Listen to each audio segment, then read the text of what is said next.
Hello, my name is Diego Rodriguez, and this is my final project for interdisciplinary studies. The teacher teaching this course is Dr. Sellis Clark, and here's my intellectual autobiography. My early beginning began May 28, 1998, in Atlanta, Georgia. I grew up there for a majority of my life, and I still live in that general area. I used to live in Sandy Springs, Georgia, but my mother and my father both moved. My mother lives in Douglasville, Georgia now, and my father lives in Decatur, Georgia. Now to talk about some influences and people who have influenced my life, or events rather. Um, some negative events that has happened in my life is divorce, being my mother and father. They split at the age of 8 for me when I was that young, in the year of 2017. That was very, very hard for me to cope with as a kid at the time. Guns and drugs, that was always very, very big. Whenever I went to school, I had friends, or I had associates rather, that were involved in selling drugs and even selling guns at certain points to gangs, and some of them joined gangs. And my friends did not live in a completely safe neighborhood, and I hanged out with them a decent chunk of the time. And they they told me, like, don't go near these people. They have guns. They have drugs. You don't want to be anywhere near them. And that really shaped how ugly the world is for me. Another being racism. Racism was always super, super hard. I am mixed. I am black and Hispanic, and the two Hispanics that I am Mexican and Guatemalan. It was always super, super hard for me growing up because I was always I was a triple threat, but that also made me a triple target. Through all that, people could make fun of me for any one of the racism slash ethnicities that I was, and discourage me. People called me half breed.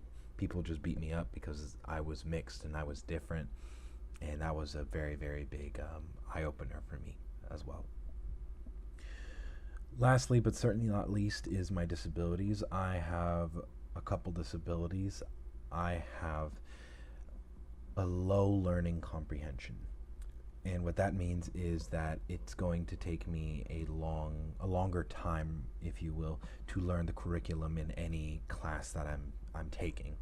That means I'm going to have to work just a tad bit harder to understand the terms, the definitions, the aspects of any subject I go into. I just have to work a little bit harder. My brain does not seem to want to understand that as well as my peers. Another disability that I have is dyslexia. Dyslexia is a disability that is very troublesome because it cripples my way to read. And what that means is whenever I read, I manage to replace some of the letters in some of the words with different letters, creating a completely different word. Um, I do this a lot in school and in work, so I have to read over things twice to make sure things are all right and things do not sound okay. But it's something that I've learned to live with, and I am getting better at. Into some key positive events that were in my life. My father, in my life. I had a lot of friends in high school and in middle school who did not have their father in their life after they got divorced, or even during the beginning of their life, as a baby. The father usually took off and was a deadbeat and left them behind. I'm very thankful that my father did not do that. I'm happy that he still is taking care of us, and me and my sisters, my three other sisters, and I'm happy about that. Another key positive events was my grandmother. My grandmother always taught me whenever I'd go over to her house, and we went over to her house a lot as a kid, um, on the weekend and even during the weekdays, to just have fun and use my imagination to its fullest. I would play in her yard, and she would tell me that, just let your imagination flow and don't let it stop, because that's where a lot of happiness comes from. Another key event was my stepfather, Randy. Randy came in my life when I was in middle school, and he was at first a very, very different figure, and it was very hard. Without Randy, I don't know if my mom would have gotten where and nearly as where she was today. Randy helped my mom a lot, financially, spiritually, and in any aspect of support that he has catered to her, and not even just her, me and my sisters, my family. He's really helped out our family a lot, and he's stepped up as my stepfather, and that meant a lot. More so to take care of my mother. I knew that once my father left the house because of the divorce, I would have to step up and be the man in the house, and take care of everyone, and really just look out and not have a childhood that was like it once was. But because he stepped in my life, he really helped me a lot in that aspect. Now some inspirations to me. My family, first being my father. He has always taught me to have a smile, and that's this man right here to the left, far left of the picture. He's gotten on me about certain things, but he's always kind of told me, like, you have to do what you got to do, and just make sure you walk through it with a smile. My mother has always taught me, just learn from the bad and don't repeat the same mistakes. And there's been times when it's been difficult, but I've always tried to learn and listen to her. That's this lovely woman right here, right next to me, to the left of me. My grandmother was to always try. That was another thing that she always told me and my sisters, was that you need to always give it your all and try, and because you don't know where you're going to get. And that's this lovely woman right here. Now moving on to some of my best friends. I couldn't list all of them, so I listed two of them. One named as Baldo. He has always been a figure in my life, really, since the beginning of elementary school, even beyond that, like pre-K. We went to the same summer camp, and we went to a lot of things, and he taught me to have fun. He was always so laid back and chill, and he was the cool kid of everything we did. He was always super cool, and he, even when things got tough and he got hurt, or physically, mentally, and he always told me, like, just have fun with things and you'll be all right. To another man that is also my best friend, Wesley. He's been a very big figure in my life ever since the 4th grade, and he is my challenge. And what I mean by that is, me and Wesley have built a bond over the years where we're extremely competitive with one another. And for those who really know me, I'm not really a competitive person when it comes to things, but Wesley has really, really challenged me to move on past that, and to challenge him for our goals to become a thing. And that's another main drive for me to keep on pushing forward. And my third one, which was my heroes, growing up as a child, these people really, really spoke up to me. Whether if I heard them through name, I watched them as a kid, or just, was entertained by them. First one being Batman. Even though majority of these people did not exist, they really helped me. The first one being Batman. He always taught me to do what's right, even when it is hard. I've watched a lot of, Batman films, whether it was cartoons, the live action, or movies, and all these other stuff. And he always taught me to do what's right. Another one being Naruto. He has always taught me to never give up on my dreams, and he's a ninja, and it's a beautiful anime, very well done. Another one, this one's also an anime, is Luffy. Full name, Monkey D. Luffy. He has taught me that the world may be against you, but do not let that stop you. And he has really, really spoken to me about that. And he's another anime. He's a pirate, and throughout this world, it shows him going against the social norms or the norms against the world government and standing up for what he thinks is right, regardless of what the law or what anyone says. Another one being Power Rangers.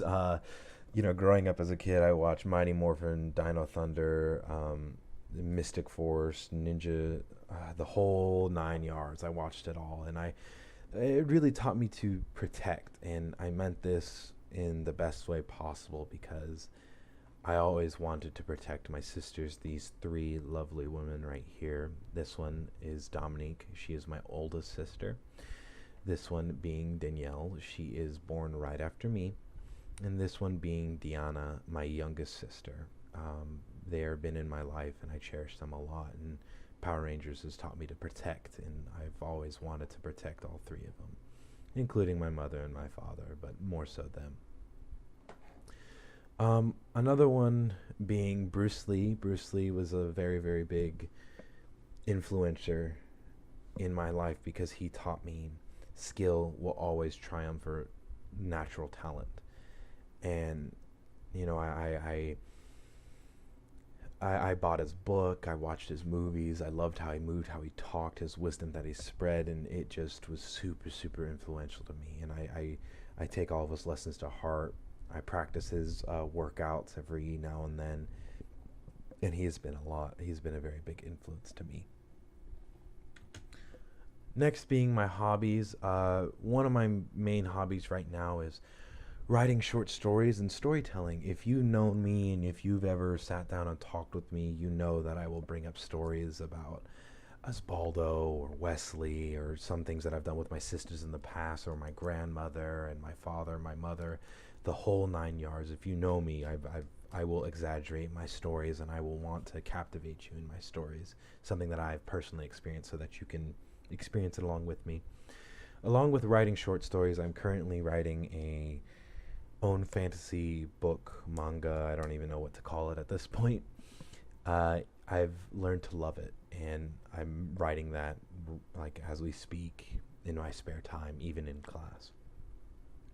The second thing is that I do martial arts / working out. As I said earlier, I do practice martial arts, and I did practice Bruce Lee's martial arts, Jeet Kune Do, but younger, my father signed me up for karate, and I loved that a lot, despite the complaining that I did when I was younger. Looking back at it, I knew that it was I know now that it was a very, very good part of discipline that I put in my life, and I still practice the things that I've seen, whether if it's a YouTube tutorial of the stuff I remember from when I did karate, or the book from Bruce Lee. I still practice that, and I still work out here at CCGA in the rec. And 3 would be sleeping. I get this from my mom. I love to sleep. I believe it's very important to sleep to make sure I recuperate everything that I have lost in the day, whether if it's just me working my mental state or my physical state. I think sleeping is a very, very good aspect of that, and I just try and rest all the time. It's a very, very good calm thing for me. My worldviews, I am Christian, I was born into that. My mother was Christian, my father was Christian. But through that, when I came to college, I didn't know that a lot of other people were of different practices of religion. I just was very, very exposed to that. One of my good friends that I have here, he's atheist, and that was a big shock to me, and because I was raised as a Christian, and my father was Catholic, my mother was Baptist, but they decided to let us grow up as a non-traditional, and we just follow the path of God of how we see fit, and obviously based off the Bible and our church that we go off of. But back to my friend, he's atheist, and that was a big shock to me because I don't know why he did not believe in God, but I learned to respect that because it is his choice and his practice. As for immigration, I am all for it. I am totally for it if done properly.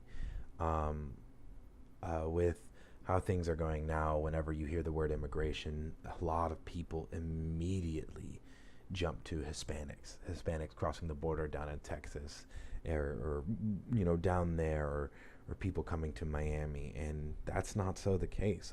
I don't want people. Everyone always looks at when you hear the immigration, and admittedly me as well. I immediately jump to Hispanics, Mexicans more so. Instead, I don't like that at all. There's a lot of immigration, whether it's from Europe or from Asia or from anywhere in the world. I think it's coming from everywhere, not just from down south in Mexico. But nevertheless, I'm all for immigration. This country was built off of immigration. Um, when they landed over here, they were immigrants to the Native Americans, and we did them wrong.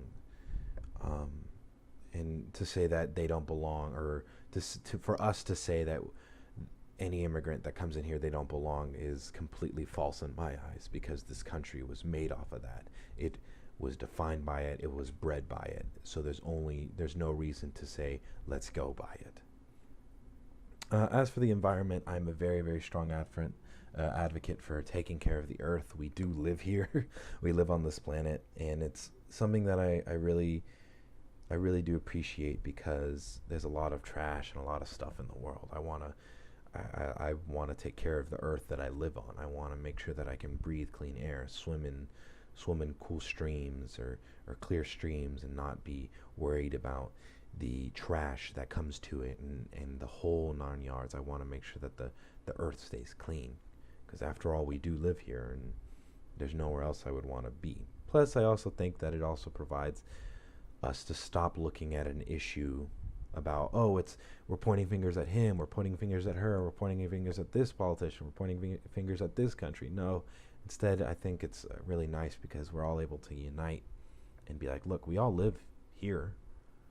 We all do. The only thing we can do is just kind of take care of where we live, and that's all that matters in my eyes. As for racism is a very, very touchy topic. I hope racism no longer is a thing. I really hope so. I want no one to go through what my past my past ancestors or people I've seen go through. And I truly believe this is definitely not going to happen in my lifetime, maybe not even my children's lifetime, and maybe even not their lifetime or their kids' lifetime, and it might be 100 or 1,000 years from now. But I do think racism is going to come to an end. And I say this because eventually the world is going to be so inbred with different races and different cultures that whenever someone asks what race or what ethnicity are you, they'll just say, I'm everything. And then the person who asked the question will respond, me too. And so they won't hate on each other anymore. There won't be that. Now, that's just my philosophy. That's just how I hope things will go. I'm not saying that it will, but I hope years down the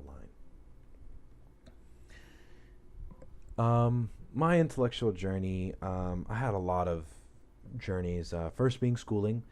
I grew up in pre-K, elementary, middle, and high school. Pre-K being St. James, elementary being, High Point Elementary School, middle school, Ridgeview Elementary School, and high school being Riverwood High School, and Chapel Hill High School.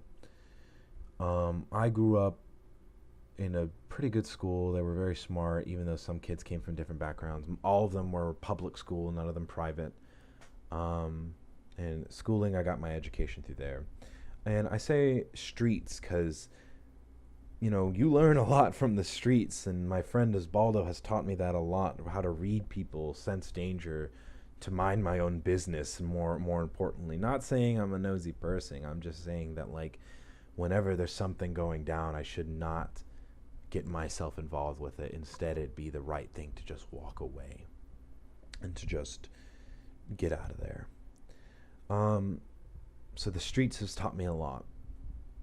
As for martial arts, I think that was a very that I think no, I know that that was a very, very big important part of my life. That was a very, very big part of my life. I love it till this day, and I wish I pursued it even more. And I plan to pursue one of my favorite martial arts even more when I go back home. It taught me discipline. To be able to commit to something, to be able it's power over mind, and that really helped me a lot with pursuing things. To know that my mind is my most deadliest weapon, and the only person I should be fighting is myself, and my mind is the weapon that I use. Another thing that it taught me is how to defend myself. That is something that I'm never ever going to forget. From when I was bullied, my father taught me a lot of things of how to defend myself, and it has helped me a lot through elementary school, middle school, and high school. It has been a definite factor in my life. And wisdom. Oh God, wisdom is probably one of the best things, that traits I have. And not saying I'm super wise, because with wisdom comes age. With age comes wisdom, rather. I just think that wisdom, not a lot of kids have wisdom nowadays. And I've been told before by my stepfather, by my dad, by my friends, and some teachers that I'm a lot wiser than most kids my age. I act a lot wiser than most kids my age. And for taught skills, this is stuff that I picked up over the years, either watching my friends work and they teach me, or my father has taught me. A lot of this was mainly my father, or skills from my godfather, or anyone. Was electrical work. My dad, when I used to work for him at his factory, I used to do a lot of electrical work, putting up cameras, wiring outlets, reworking Ethernet cables, and the whole 9 yards. Another thing that my father has taught me was plumbing, how to replace a pipe, how to stop water, water pressure, how to check that, how to do the whole 9 yards. Something that my godfather and some of my coworkers and even some of my friends have taught me was mechanical work on like cars, and know where gears are and what to call, proper terminology, radiator, fuel tank, the whole 9 yards. And I know I'm naming some general things, but they have taught me a lot of that stuff. Another thing my father has taught me was architecture. And I'm not saying like I'm a grand architect. No, I'm saying that I built a lot of stuff for my dad when I used to work for him. I built a mailbox, I built sheds, I built a lot of things, and I've moved things out of ways using gravity and how things work, soil, and it has really, really helped me with things. And I'm very hand based. Another thing my mom has helped me out, and I'm calling her out on this, is that I would always build furniture for her and know how things are properly built, and that helped me a lot. So I have an eye for building and using my hands. So to get more into the matter, interdisciplinary studies, I think that there's a lot of skills that needs to be obtained when coming to this stuff like that. And here's a list of the 7 most important things I feel one should have going into this field of choice. Communication, obviously being able to communicate very well, to make sure what I say is clear, clean, and concise, and so that people can understand me.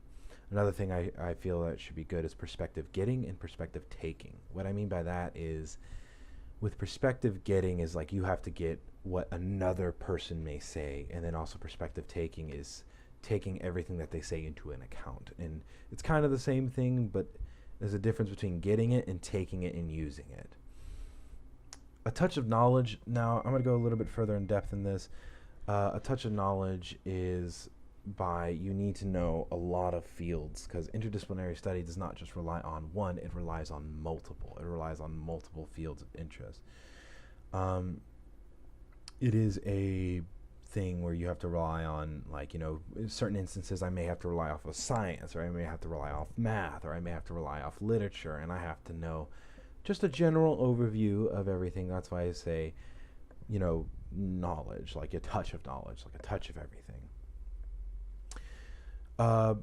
Another thing is adaptability. What I mean by that is I would feel that you would need to know when to work in any condition known to man, or known possible rather. So whether if it's under pressure, whether if I'm dealing with the weather, whether if I'm dealing with a time frame, whether if I'm working with limited resources, I need to know how to be, and anyone who's in this field needs to know how to be adaptable.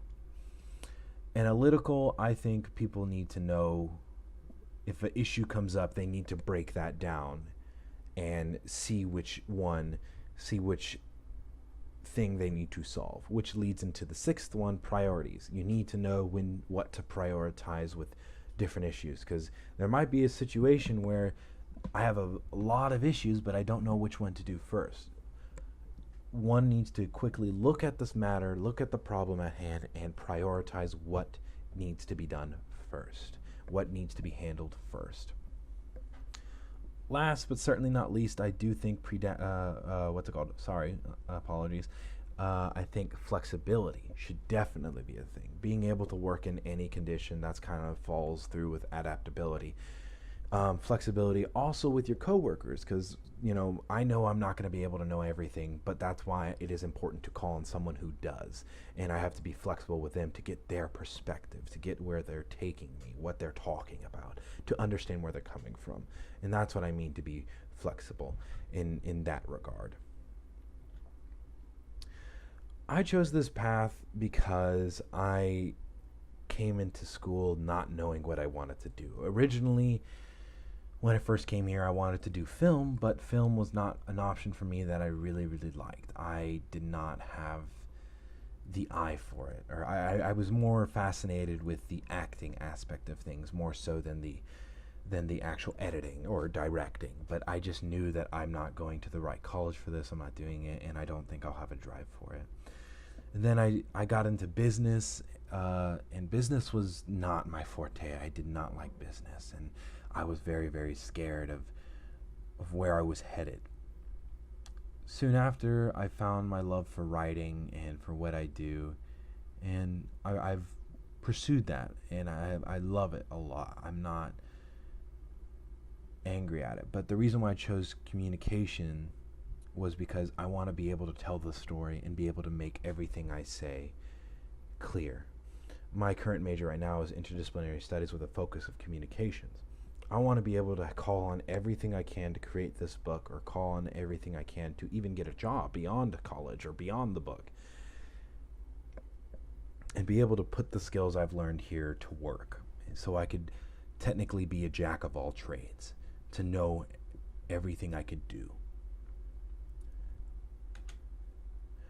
Through taking this course, I've learned so many skills to pursue my dreams and all this stuff with my book, or with what I want to do with martial arts. When I practice, I try and analyze what my enemy might do next and quickly think around it. Or with my book, I think of how would the audience feel, or not even that, how would this character feel? I have to completely switch my mindset from Diego to this character that I made up. And through this class, I've learned that I have to not just think like myself anymore. I can't think like myself. I have to think multiple. I can no longer just be myself. I have to be someone else at times.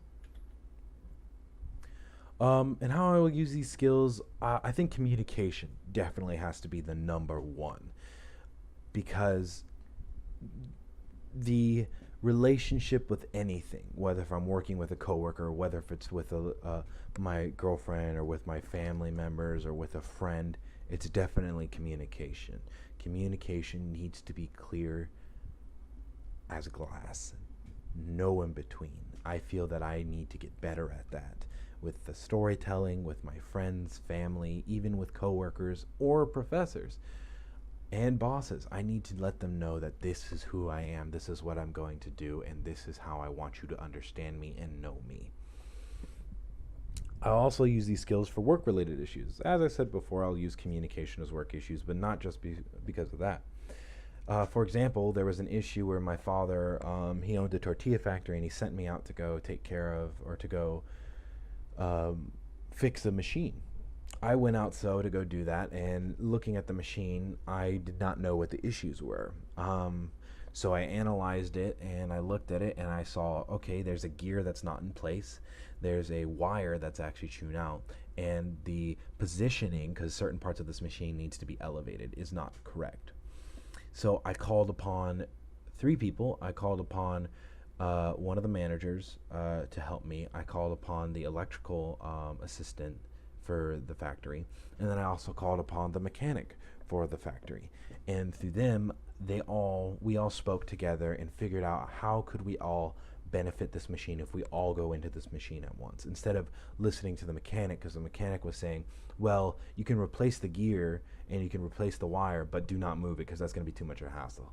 But then the manager said, yeah, I think you should move it, but don't worry about the wire and keep the gear. As for the electrician, he says replace the wire and don't replace the gear and move the machine. And I was thinking, well, why don't we just do it all? And they were like, well, that's more work. But I'm like, that's the most efficient way. This is how we're going to get stuff done. And this is the long lasting solution to our problem. So I think if we all do it, we'll come out a lot better and our reward will be a lot sweeter.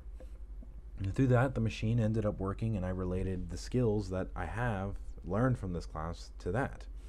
Granted, I took it, this happened even before I took in the class, but now looking back at it, these are skills that I have learned naturally.